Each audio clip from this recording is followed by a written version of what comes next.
Bollywood silver screen presenting रे।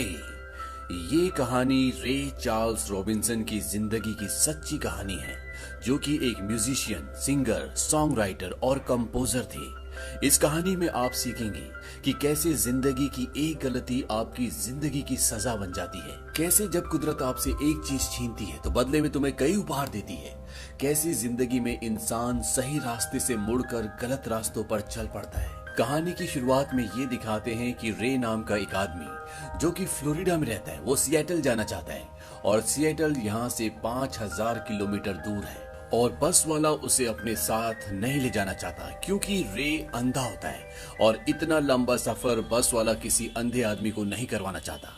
वो उसे मना कर देता है। रे उसे कहता है कि नॉर्मंडी के हमले में मेरी आंखें चलेगी, फिर भी मैंने कोई कंसेशन नहीं लिया, मैंने टिकट के पूरे पैसे दिए हैं। और ये सुनने के बाद बस वाला उसे अपने साथ ले जाने के लिए तैयार हो जाता है। दरअसल रे ने झूठ बोला होता है। यहाँ पर यह पता चलता है कि रे को दुनिया से डील करना आता है। अब रे सिएटल पहुंच जाता है जहाँ पर उसका एक दोस्त रहता है। उसके दोस्त का नाम गॉसी है और वो एक गिटारिस्ट है और वो जहाँ पर काम करता है रे वहाँ पर पहुंच जाता है। अब इनकी जो मैनेजर होती है जिसका नाम मार्लिन है, रे उससे बात करता है और तभी वहाँ पर एक आदमी आता है। वो कहता है कि आज जिनका प्रोग्राम था वो लोग नहीं आए। मार्लिन रे से कहती कि जाओ, ये ऑडिशन का वक्त है, स्टेज पर जाकर कुछ करो। रे इस चीज के लिए तैयार नहीं है। वो कहता है मैं ऐसे कैसे कर सकता हूँ, मैंने कोई तैयारी नहीं की। मार्लिन कहती कि तुम्हें करना तो पड़ेगा, ऑडिशन ऐसा ही होता है। तभी वहां पर एक छोटे कद का आदमी आता है और वो रे को एक सिगरेट पीने के लिए कहता है। वो कहता है कि इसको पी लो, सारे गम भूल जाओगे। और जब रे उसे पीता है तो वो नॉर्मल सिगरेट नहीं होती बल्कि उसके अंदर कोई दूसरा ही नशा होता है।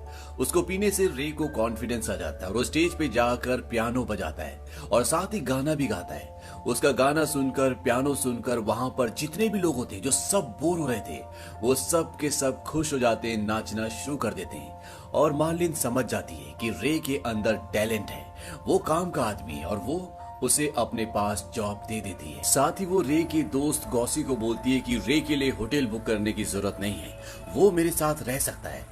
दरअसल मार्लिन रे का शारीरिक शोषण करना चाहती थी और वो ऐसा करती भी है।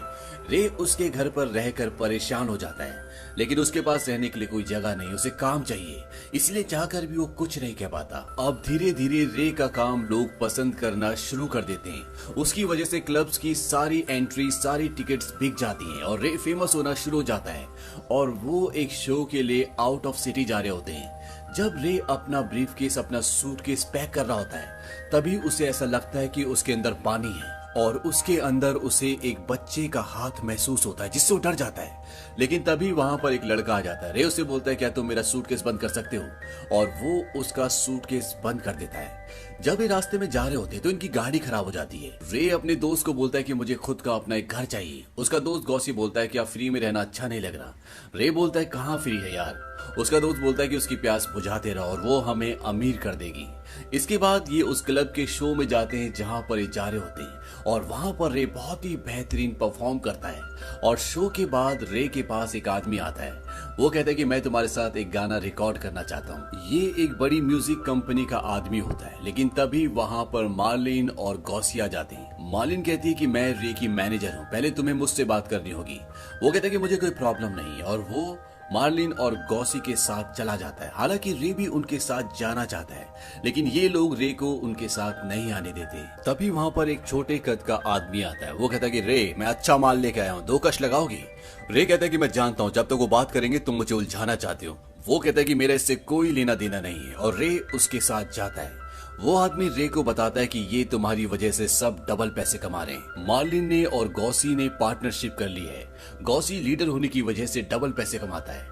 रे बोलता है कि इस बैंड को मैं लीड करता हूँ, अब मैं अपने हिसाब से चलूंगा। वो आदमी बोलता है लेकिन तुम्हें शो कौन देगा। और तभी वो आदमी रे के हाथ में एक विजिटिंग कार्ड पकड़ाता है और ये उसी आदमी का होता है जो अभी कुछ देर पहले रे के पास आया था और उससे कहा था कि मैं तुम्हारे साथ एक गाना रिकॉर्ड करना चाहता हूँ। इस आदमी का नाम जैक होता है। अब रे घर वापस आ जाता है और जब मार्लिन और उसका दोस्त गॉसी आते हैं तो वो उनसे पूछता है कि जैक के साथ मीटिंग का क्या हुआ। वो कहते हैं कि बात नहीं बनी, वो एक फ्रॉड आदमी है और उनकी कंपनी ने आज तक एक ही म्यूजिक, एक ही गाने को रिकॉर्ड किया है, इसीलिए हमने डील कैंसिल कर दी।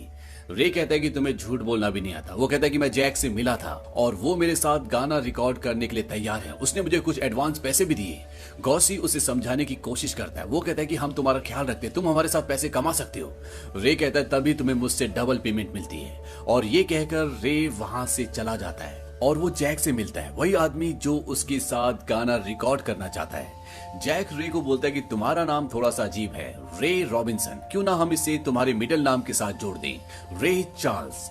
रे कहता है कि नाम से कोई भी फर्क नहीं पड़ता, बस मेरा नाम रिकॉर्ड पर होना चाहिए। और इसके बाद रे इनके साथ काम करना शुरू कर देता है। वो बड़े बड़े क्लब्स में पियानो बजाता है, लोग उसके काम को पसंद करते हैं। रे अच्छे पैसे भी कमा रहा होता है, लेकिन बार बार रे को यहाँ पर अजीब अजीब से दृश्य भी दिख रहे होते हैं। एक बार जब वो वॉशरूम में जा रहा होता है तो वहां पर उसके दोस्त ड्रग्स ले रहे होते हैं और वो रे को अंदर नहीं आने देते। वो कहते हैं कि तुम लेडीज वॉशरूम में चले जाओ, और तभी रे को वहां पर चारों तरफ पानी दिखता है। दरअसल ये सब उसके पास्ट की वजह से उसे महसूस हो रहा होता है।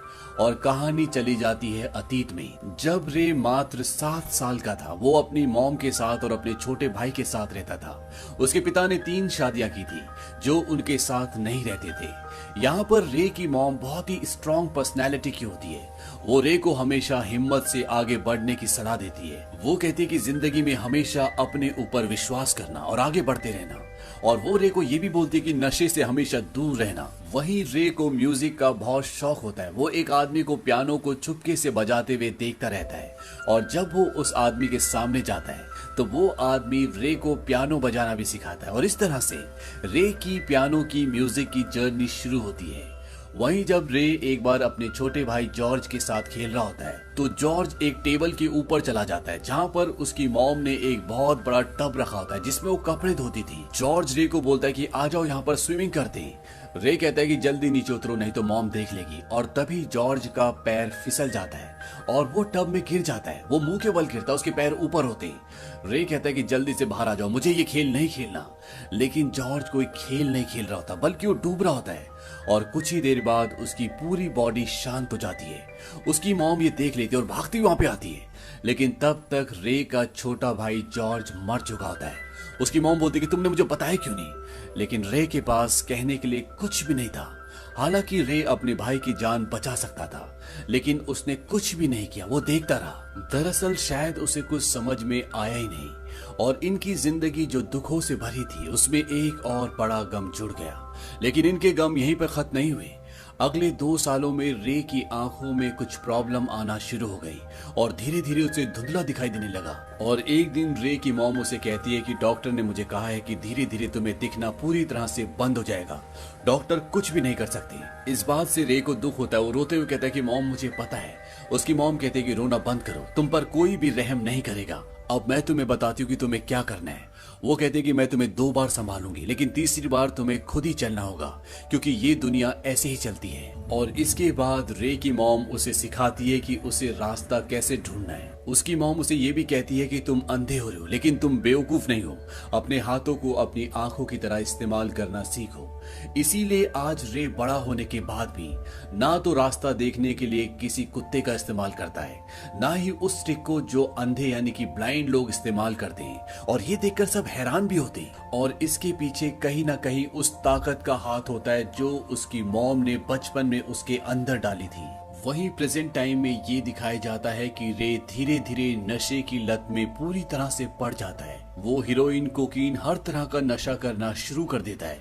और इसके पीछे कहीं ना कहीं सबसे बड़ी वजह ये थी कि आज भी वो अपने भाई की मौत का जिम्मेदार अपने आप को समझता है। इसीलिए बार बार उसे ऐसे विजन्स आते हैं जहाँ पर वो अपने भाई की मौत को देखता है, जहाँ पर उसे पानी दिखता है। और साथ ही साथ वो ये भी सोचता है कि मैं अगर जन्म से अंधा होता तो मैं कभी भी इस गिल्ट में नहीं जीता, मैं अपने भाई की मौत का कारण कभी भी नहीं बनता। धीरे धीरे चार्ल्स का लड़कियों की तरफ रुझान भी बढ़ना शुरू हो जाता है। वो मात्र लड़कियों की कलाई पकड़कर ये जान लेता था कि लड़की सुंदर है कि नहीं। और जिस तरह से उसका फेम बढ़ रहा होता है, बहुत सारी लड़कियां उसकी तरफ अट्रैक्ट होती है और उनके साथ उसके संबंध भी होते हैं। अब यहाँ पर वो जैक के साथ उसके बैंड में काम करता है, लेकिन एक दिन जब उसका मैनेजर उसके साथ पैसों की गड़बड़ करता है तो वो उससे हाथापाई करता है और वो उसका बैंड छोड़कर चला जाता है। वहीं अब रे को एक गाना रिकॉर्ड करने का मौका भी मिलता है, लेकिन जब वो वहां पर रिकॉर्डिंग करता है तो वो नेट कोल और चार्ल्स ब्रांस की कॉपी कर रहा होता है। दरअसल उसका स्टाइल उनसे मिलता है। वहां पर वो आदमी आता है जिसने रे को काम दिया। वो कहता है कि हमें ओरिजिनल चाहिए, कुछ अपना जो तुम्हारा हो। रे कहता है कि मैं हमेशा से ऐसे ही गाता हूँ और लोगों को यही पसंद आता है, मुझे पैसे कमाने हैं। वो आदमी रे को एक गाने के लिरिक्स सुनाता है और साथ में स्टाइल भी बताता है, और जब रे उसको गाता है तो वो बहुत ही बेहतरीन गाना बन जाता है। इस गाने का नाम होता है मेस अराउंड, और ये गाना 1953 में रिलीज होता है और इस गाने को पूरी दुनिया बहुत पसंद करती है। अब यहीं पर रे की एक लड़की से मुलाकात होती है जिसका नाम डेला होता है, और बहुत ही जल्द ये दोनों एक दूसरे से शादी कर लेते हैं। इनकी लाइफ अच्छी चल रही होती है और साथ ही साथ रे का प्रोफेशनल करियर बुलंदियों पर जा रहा होता है। लेकिन रे की नशे की आदत और लड़कियों की आदत ज्यों की त्यों होती है, उसमें कोई भी फर्क नहीं आता। हालांकि वो अपनी पत्नी से प्यार करता है, उसकी पत्नी भी उससे प्यार करती है, लेकिन नशे के बारे में उसकी पत्नी को कुछ नहीं पता होता। लेकिन एक दिन उसे पता चल जाता है कि रे ड्रग्स लेता है। इस पर उसकी पत्नी को बहुत गुस्सा आता है। वो कहती है मैं तुम्हारी पत्नी हूं और तुमने मुझसे बात छुपाई, तुम्हें सब चीज छोड़ देनी चाहिए। लेकिन रे मना कर देता है। वो कहता है कि मुझे पता है इसे कैसे हैंडल करना है, ये मेरे लिए कोई नई चीज नहीं है। इस वक्त रे की पत्नी प्रेग्नेंट भी होती है और रे म्यूजिकल टूर पर बाहर चला जाता है। और सन 1955 में रे का एक बेटा होता है जिसका नाम वो रखते हैं जूनियर रे। रे की पत्नी रे से कहती है कि देखो, उन ड्रग्स को कभी भी घर में दोबारा मत लाना जो मैंने तुम्हारे और तुम्हारे बच्चों के लिए बनाया है। रे कहता है कि ऐसा कभी नहीं होगा। वक्त बीतता रहता है और रे कामयाबी की सीढ़ियां चढ़ता जाता है। साथ ही साथ उसकी नशे की और लड़कियों की लत भी बढ़ती जाती है। उसके बचपन में हुई उसके भाई की मौत का गिल्ट आज भी रे के साथ है। वो उससे निकल ही नहीं पाता, लेकिन उसका टैलेंट इतना शानदार होता है कि उसके काम को कोई भी नकार नहीं सकता। वो एक ही टेक में पूरा गाना रिकॉर्ड कर देता है। और एक दिन उसका दोस्त जो कि रिकॉर्डिंग कंपनी का मालिक भी होता है, वो रे से कहता है कि ड्रग्स का असर अब तुम्हारे ऊपर नजर आने लगा है, हर वक्त खुजली और बेचैनी रहती है तुम्हें। रे कहता है क्या तुमने इसका असर मेरे काम पर देखा है? मैं हर वक्त टाइम पे पहुंचता हूँ, अपना काम पूरा करता हूँ। वो कहता है कि मैं तुम्हें एक दोस्त की तरह समझा रहा हूँ। रे कहता है कि कभी मुझे ऐसा लगा कि ये मेरे ऊपर हावी हो रही है तो मैं इसे अपने आप ही छोड़ दूंगा। वहीं अब रे गॉस्पेल सॉन्ग को अपने म्यूजिक के साथ मिलाकर गाना शुरू कर देता है। गॉस्पेल सॉन्ग स्पिरिचुअल सॉन्ग्स होते हैं और इस पर काफी लोग ऑब्जेक्शन भी उठाते हैं, लेकिन रे किसी की नहीं सुनता और लोग इस गाने को, स्टाइल को बहुत पसंद करते हैं। दरअसल इसी गाने की वजह से रे को अपनी खुद की आवाज मिलती है। इससे पहले लोग कहा करते थे कि रे दूसरों की आवाज की कॉपी करता है, हालांकि उसमें भी वो इतना स्ट्रांग होता है कि सब उसकी बहुत प्रशंसा करते हैं। लेकिन अब रे को अपना स्टाइल मिल चुका है। जहां एक तरफ रे बुलंदियों की सीढ़ी चढ़ता जा रहा था, वहीं दूसरी तरफ नशा और लड़की उसकी जिंदगी पर हावी हो रही थी। रे के ही ग्रुप में एक लड़की होती है जिसका नाम होता है मार्जी। इसके और रे के आपस में संबंध होते हैं और वो प्रेग्नेंट हो जाती है, लेकिन कुछ वक्त के बाद ही वो वहां से चली जाती है क्योंकि उसे भी अपना करियर बनाना होता है। अब लोग उसे भी जानते हैं। इसी दौरान रे अपना एक शो करने के लिए जॉर्जिया जाता है और जॉर्जिया में काले और गोरों का बहुत भेदभाव होता है। जो शो वो करने जा रहा होता है वहां पर किसी भी काले को एंट्री नहीं होती क्योंकि जॉर्जिया में ऐसे ही होता है। जबकि रे खुद भी एक ब्लैक है। वहीं पर एक न्यूज रिपोर्टर होता है और वो बोलता है कि आपको कुछ करना चाहिए, आप बहुत कुछ कर सकते हो। रे कहता है कि सिस्टम है, मैं इसे नहीं बदल सकता। वो कहता है कि आप कर सकते हो। तभी रे रुक जाता है और वो कहता है कि ये सही कह रहा है और वो इस शो को करने से मना कर देता है। यहाँ पर जो मैनेजर होता है वो कहता है कि मैं तुम पर केस कर दूंगा। रे कहता है कि मैं कुछ भी नहीं कर सकता और रे बिना शो किए जॉर्जिया से चला जाता है। ये वो दौर होता है जब रे चार्ल्स के गानों पर पूरी दुनिया थिरक रही होती है, खास तौर पर यूथ उससे बहुत ज्यादा प्रभावित होता है। अब एक शो के बाद जब रे अपने कैबिन में होता है, उसने ड्रग्स लिया होता है और तभी वहां पर पुलिस आ जाती है और वो उसके पास से ड्रग्स बरामद कर लेती है और रे को अरेस्ट कर लिया जाता है। लेकिन कुछ ही वक्त बाद रे को छोड़ दिया जाता है। रे ने अपने अभी तक के करियर में rock and roll, gospel, country, jazz और ऑर्केस्ट्रल, इन सभी म्यूजिक्स में, इन सभी गानों में धूम मचा दी। पूरी दुनिया उसकी आवाज की, उसकी म्यूजिक की, उसके गानों की दीवानी हो चुकी है और अगले कुछ सालों तक रे पूरी दुनिया में शो कर चुका होता है। रे के पास उसकी जिंदगी में अब किसी भी चीज की कमी नहीं है, उसके पास पैसों की कमी नहीं है, उसका परिवार अच्छा है। और तभी एक दिन न्यूज आती है कि मार्जी की डेथ हो गई, वो भी ड्रग की ओवरडोज से। इस बात से रे को बहुत दुख होता है। उसकी पत्नी को भी इस बात से बहुत दुख होता है। उसकी पत्नी को रे का और मार्जी के अफेयर के बारे में पता था और उसे ये भी पता था कि इन दोनों का एक बच्चा है जो अब 3 साल का हो चुका है। इसीलिए मार्जी कहती है कि मैं हर महीने उन्हें पैसे भिजवा दिया करूंगी। रे कहता है कि नहीं, मैं उन्हें पैसे भिजवाता हूँ। हालांकि रे चार्ल्स एक बहुत बड़ा कामयाब इंसान बन चुका है, लेकिन उसका अतीत आज भी उसके साथ घूमता है। वो अपनी माँ की, अपने भाई की मौत से कभी भी बाहर नहीं निकल पाता। वो कहीं ना कहीं एक डिप्रेशन से गुजर रहा होता है और जब वो एक शो करने के लिए बाहर जाता है तो एयरपोर्ट पर पुलिस आती है। वो कहती है कि हमें इन्फॉर्मेशन मिली है कि आपके पास ड्रग्स है, और रे के पास ड्रग्स होती है और उसे एक बार फिर से ड्रग्स के आरोप में पकड़ लिया जाता है और रे के ऊपर इस चीज का मुकदमा चलता है। हालांकि उसे जेल में नहीं डाला जाता। रे की पत्नी उसे समझाने की कोशिश करती है। वो कहती है कि तुम्हारी जिंदगी में परिवार से, तुम्हारे नशे से और उन सब लड़कियों से जो तुम्हारी जिंदगी में आई, सिर्फ एक चीज जरूरी है और वो है तुम्हारा म्यूजिक, और तुमने अगर नशा नहीं छोड़ा तो तुम अपने म्यूजिक को हमेशा के लिए खो दोगे। रे समझ जाता है कि उसकी पत्नी जो भी कह रही है वो सच कह रही है और रे ये फैसला करता है कि वो नशा छोड़ देगा। इसीलिए वो रिहैब सेंटर में एडमिट हो जाता है जहां पर नशा छुड़वाया जाता है। लेकिन ये करना इतना आसान नहीं है क्योंकि रे की नशे की सालों की आदत है। वो हॉस्पिटल में बहुत तड़पता है, लेकिन रे ने अब फैसला कर लिया होता है कि वो नशा किसी भी कीमत पर छोड़ देगा। हालांकि डॉक्टर रे को ये भी बोलता है कि हम तुम्हें हेरोइन के बदले एक सब्स्टिट्यूट दे सकते हैं जिससे तुम्हें तड़पना नहीं पड़ेगा। रे कहता है कि मुझे कुछ नहीं चाहिए, मैं कर सकता हूँ। और ये हिम्मत कहीं ना कहीं रे के अंदर रे की माँ ने डाली थी। आज रे जो कुछ भी था अपनी माँ की वजह से था, क्योंकि बचपन से उसकी माँ ने उसके दिल और दिमाग में ये डाला था कि कभी भी लाचार मत बनना, अपने पैरों पर खड़ा होना। और साथ ही साथ रे की मॉम ने ये भी कहा होता है कि नशे से हमेशा दूर रहना। लेकिन रे नशे की चपेट में आ चुका है, लेकिन रे अपनी इच्छा शक्ति से हर तरह के फिजिकल पेन को सह लेता है। लेकिन आज भी वो मेंटली उसी पेन को सह रहा है जो बचपन से उसके दिमाग में है, यानी कि उसके भाई जॉर्ज की मृत्यु का दर्द, जिसके लिए वो अपने आप को जिम्मेदार समझता है। यहाँ पर मेंटली रे बहुत ही अलग अलग सिचुएशन से गुजर रहा होता है और उसे विजन्स आते हैं जिसमें वो अपनी मॉम को देखता है। वो कहता है कि मॉम, जैसा आप चाहती थी मैं वैसा बन गया। उसकी मॉम कहती है कि जैसा मैंने सिखाया था तुमने उससे भी बेहतर किया, लेकिन तुम नशे की लत से नहीं बच पाए, तुम्हें इसे छोड़ना होगा। और तभी उसे अपना छोटा भाई जॉर्ज भी दिखता है और वो कहता है कि उसमें तुम्हारी कोई गलती नहीं थी, और अपने विजन्स में ही वो अपने भाई जॉर्ज को गले लगा लेता है। रे की मॉम कहती है कि हमसे वादा करो कि तुम अब कभी भी नशे को हाथ नहीं लगाओगे, हमेशा अपने 2 पैरों पर सीधा खड़े रहोगे। रे कहता है कि मैं वादा करता हूँ। और इसके बाद रे कभी भी नशे की दुनिया में लौट कर नहीं जाता और पूरे दिलो दिमाग से अपने काम पर ध्यान देता है।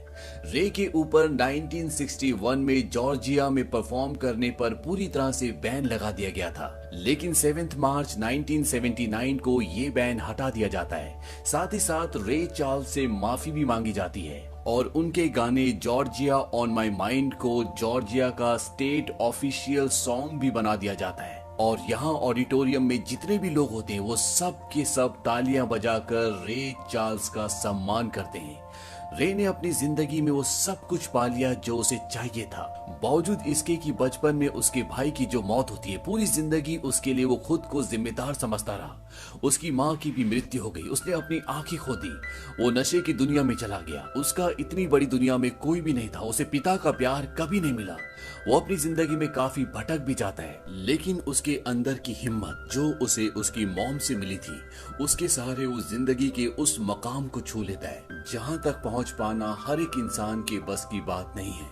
वैसे तो रे को अपनी जिंदगी में कई अवार्ड से सम्मानित किया गया, लेकिन उन्हें 37 बार ग्रैमी अवार्ड के लिए नॉमिनेशन मिला, जिसमें से 17 ग्रैमी उन्होंने जीते। और साथ ही साथ उन्होंने सोसाइटी के लिए बहुत कुछ किया। उन्होंने कई जगह डोनेशंस भी दिए। और 2016 में बराक ओबामा ने कहा था कि रे चार्ल्स ने जो अमेरिका द ब्यूटीफुल गाया था वो हमेशा उनकी यादों में रहेगा। तो ये थी रे चार्ल्स की जिंदगी की पूरी कहानी।